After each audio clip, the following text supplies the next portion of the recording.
Dagsa ngayon ang reklamo na natatanggap na lokal na pamahalaan ng Lipa City mula sa mga miyembro ng One Dream Global Marketing Incorporated. Ang nasabing kumpanya ay bigla na lamang nagsara ng walang abiso sa mga miyembro nito na nahikayat sa mga magagandang pangako ng nasabing kumpanya. May detalye si Gads Rodelas.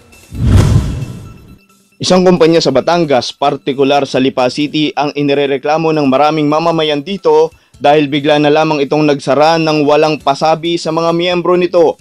Ang One Dream Global Marketing Incorporated o mas kilala sa tawag na One Dream ay nagsimula wala pang 2 buwan sa Lipa City na nangangakong magbibigay ng malaking porsyento sa loob ng 4 na araw kapalit ng perang ipapasok sa kanilang kumpanya. Pinuntahan ni Lipa City Mayor Maynard Sabili ang opisina ng naturang kumpanya dahil sa nakarating na balita sa kanya mula sa Bangko Sentral at NBI na may nangyayaring transaksyon sa lugar na may involved na malaking halaga ng pera. Batay naman sa pagrebisa ng mga permit ng One Dream, cosmetics and detergent retailing lamang ang inapply nitong business at mayor's permit sa munisipyo, taliwas sa mga transaksyon na nagaganap sa kanilang opisina. Humihingi pa di umano ng 10% ng kikitain sa bawat perang maipapasok ang kumpanya, subalit hindi naman official receipt ang ibinibigay ng mga ito, oras na makapagpasok ng pera ang mga miyembro.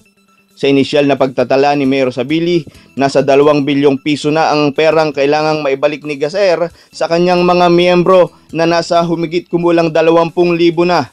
Ayon sa Facebook account ng One Dream, mga branches din sila sa Balayan, Batangas, Quezon City, Bolinao, Pangasinan, Santa Rosa, Laguna at marami pang iba.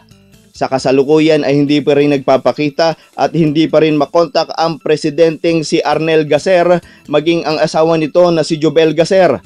Ang 2 anak naman ni Gaser ay kasalukuyang nasa ina ni Jobel, subalit hindi pa rin makapasok sa paaralan sa kabila ng mga banta ng miyembro sa pamilya.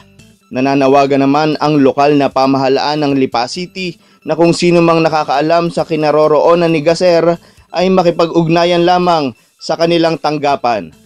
Mula sa Batangas, Gads Rodelas, Eagle News.